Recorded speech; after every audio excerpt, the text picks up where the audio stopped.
Praise the lord. యేసుతో ప్రతిదినం అనే ఆధ్యాత్మిక కార్యక్రమానికి మిమ్మల్ని అందరినీ కూడా ప్రేమతో ఆహ్వానిస్తూ మీ అందరికీ నా హృదయపూర్వక వందనాలు తెలియజేస్తున్నాను. ప్రియ దేవుని పిల్లలారా, బాగున్నారు కదా? ఉదయం లేచి ప్రార్థించి దేవుని యొక్క వాక్యాన్ని చదివి ఉన్నారని నేనైతే నమ్ముతున్నాను. అవును కదా? ప్రతిరోజు దేవునితో మనం ప్రారంభించినప్పుడు ఆ దినమంతా కూడా చాలా ప్రశాంతంగా నెమ్మదిగా నడుస్తుంది. ఎందుకంటే ఆయన సన్నిధి మనతో ఉంటుంది కనుక మనం చేసే ప్రతి కార్యము కూడా ఆ దినమంతా కూడా దేవుడు సక్సెస్ చేస్తారు కదా. అలాగే ప్రతి ఉదయం దేవుని యొక్క వాగ్దానాల ద్వారా మనం ఎంతగానో బలపరచబడుతున్నాం కదా.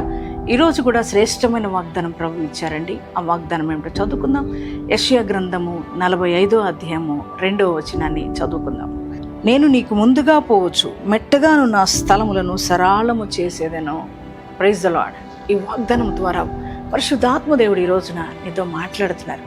ఆయన అన్నారు, నీకు నేను ముందుగా పోతూ మెట్టగా ఉన్న స్థలాలను సరళం చేస్తానన్నాడు. ప్రియ దేవుని పిల్లలారా, మరి జీవితాల్లో ఎన్నో కార్యాలు జరగక మీ బిడ్డల వివాహ విషయంలో కావచ్చు, అలాగే ఉద్యోగ విషయాల్లో కావచ్చు, అలాగే మీ యొక్క వ్యాపార విషయాల్లో కావచ్చు, అలాగే మీ ఆత్మీయ విషయాల్లో కావచ్చు, కుటుంబ విషయాల్లో కావచ్చు, మరి ఏ పని ప్రారంభించినా మరి పని సక్సెస్ కాక ప్రతి పనికి ఆటంకాలు జరుగుతున్నాయేమో జీవితంలో కదా.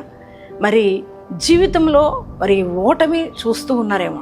అంటే జీవితంలో ఏ పని చేసినా సక్సెస్ అనేది కాదు, సంబంధాలు చూస్తున్నారు బిడ్డలకి, కానీ సంబంధం అనేది సెట్ అవ్వక ఉద్యోగ ప్రయత్నాలు చేస్తున్నారు, కానీ ఉద్యోగాలు సక్సెస్ అవ్వట్లేదు. కారణం ఏంటంటే ఎన్నో ఆటంకాలు ఎదురవుతున్నాయి.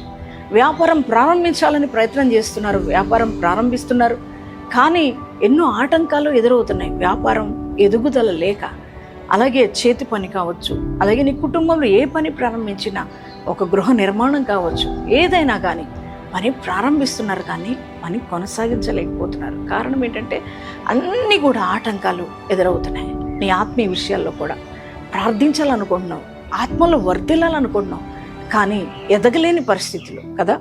చాలా బాధలు, వేదనలు, కృంగిపోయి మరి ఉదయకాలం మీరు ఉన్నారేమో. నీతో ప్రభు అంటున్నారు. ఆయన ఏమంటున్నారంటే, నేను నీకు ముందు నడుస్తానని.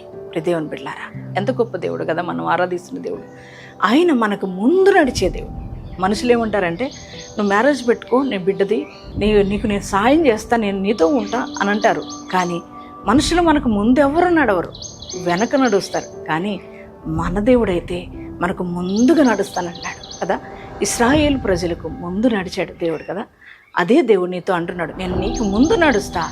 నీకు ఇప్పటి వరకు నీ జీవితంలో ఏవైతే మెట్టలుగా ఉండి నీ జీవితాన్ని ముందుకు కొనసాగకుండా, నువ్వు వర్ధిల్లకుండా, మరి నువ్వు దీవించబడకుండా ఏవైతే మరి ఆ మెట్టలు అడ్డుగా ఉన్నాయో అవన్నీ కూడా నేను సరళం చేస్తానని ప్రభు అంటున్నారు. అవును బిడ్డలారా, ఆయన ముందు నడిస్తే ఏ మెట్టలు ఆగవు, ఏ గుట్టలు ఆగవు, ఏ పర్వతాలు ఆగవు కదా. అన్నీ సరళమైపోతాయి. నీ జీవితంలో ప్రభు మాట్లాడుతున్నారు ఈ మాట. ఈ ఉదయకాలం నీ జీవితంతో ఆయన నీతో మాట్లాడుతూ నీకు వాగ్దానం ఇస్తున్నాడు. నువ్వు భయపడవలసిన అవసరం లేదు. నీ ప్రభు సర్వోన్నతుడు, సర్వశక్తిమంతుడైన గొప్ప దేవుడు నీకు ముందు నడుస్తున్నాడు. నిజంగా నీకు ముందుగా నడిస్తే అన్నీ సరళమైపోతున్నాయి. చూడు, ఇశ్రాయేలు ప్రజలకు ముందు ఆయన నడిచినప్పుడు ఎర్ర సముద్రము 2 పాయలైపోయింది కదా అండి. ఎరుకో ప్రాకారాలు కుప్పగూలిపోయినాయి, ఆటంకాలన్నీ కొట్టివేయబడ్డాయి. అలాగే నీ జీవితంలో కూడా అన్ని అడ్డుగోడలు నా దేవుడు కూల్చేస్తున్నాడు. నీ జీవితం సరళమైపోతుంది.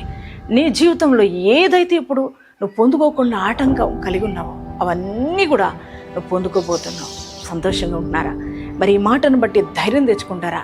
అవును, నా దేవుడు నాకు ముందుగా నడుస్తున్నాడు, నాకు భయం లేదని మరి యేసయ్య ఇంత శ్రేష్టమైన వాగ్దానం నాకు ఇచ్చినందుకు థ్యాంక్ యూ జీసస్ అని యేసయ్యకి థ్యాంక్స్ చెప్పండి. ఎంతమంది ఈ వాగ్దానం మీరు రిసీవ్ చేసుకున్నారో మీ అందరి జీవితాల్లో ఈ వాగ్దానం నెరవేర్చబడను కాక. అందరం కలిసి ప్రార్థన చేసుకుందామండి. పరిశుద్ధుడా, మహోన్నతులకు దేవానికి వందనాలు, స్తోత్రాలు. ఈ ఉదయకాలం ప్రభా, యెషయా గ్రంథం 45:2 వచనం ప్రకారం మాతో మాట్లాడారు. ఆ వాగ్దానం ద్వారా నీకు వందనాలయ్యా. మాకు ముందుగా నడుస్తానన్నావు దేవా. అవునయ్యా, నువ్వు ముందుగా నడిస్తే చాలు మా జీవితాల్లో అయ్యా ప్రతి ఆటంకాలన్నీ కొట్టివేయబడతాయి. అన్ని జీవితాల్లో ఆశీర్వాదం మేము చూడగలుగుతాం ప్రభా. ఇదిగో తండ్రి, ఈ వాగ్దానం వింటున్న బిడ్డల జీవితాల్లో అయ్యా వారి సక్సెస్ చూడలేక ప్రభా, వారి జీవితంలో ఎన్నో ప్రయత్నాలు చేస్తూ విఫలమైపోయిన పరిస్థితులు, ఎన్నో ఆటంకాలు ఎదుర్కొంటున్నారు అయ్యా. ఇదిగో వారి మార్గాలన్నీ సరళం చేస్తున్నాను, అందును బట్టి నీకు వందనాలయ్యా. ప్రతి వారి జీవితాన్ని ఆశీర్వదించి దీవించమని ప్రార్థిస్తున్నాను. ఉద్యోగాలు లేని బిడ్డలకు ఉద్యోగాలు దయచేయండి. వ్యాపారాలు చేస్తున్న వారి వ్యాపారాలు దీవించండి. బిడ్డలు లేని వారికి బిడ్డలు దయచేయండి. వివాహం కాని బిడ్డలకు వివాహాలు జరిగించండి ప్రభా. చేతి పనులు, వ్యవసాయ పనులు దీవించండి. కోర్టు కేసుల్లో బిడ్డలకు విజయాన్ని దయచేయండి. భూ వివాదాలన్నీ పరిష్కరించండి ప్రభా. అలాగే ఈరోజు మ్యారేజ్ డేస్, బర్త్డేస్ చేసుకున్న ప్రతి వారిని దీవించి ఆశీర్వదించమని యేసు నామములో ప్రార్థిస్తున్నాం తండ్రి. ఆమేన్.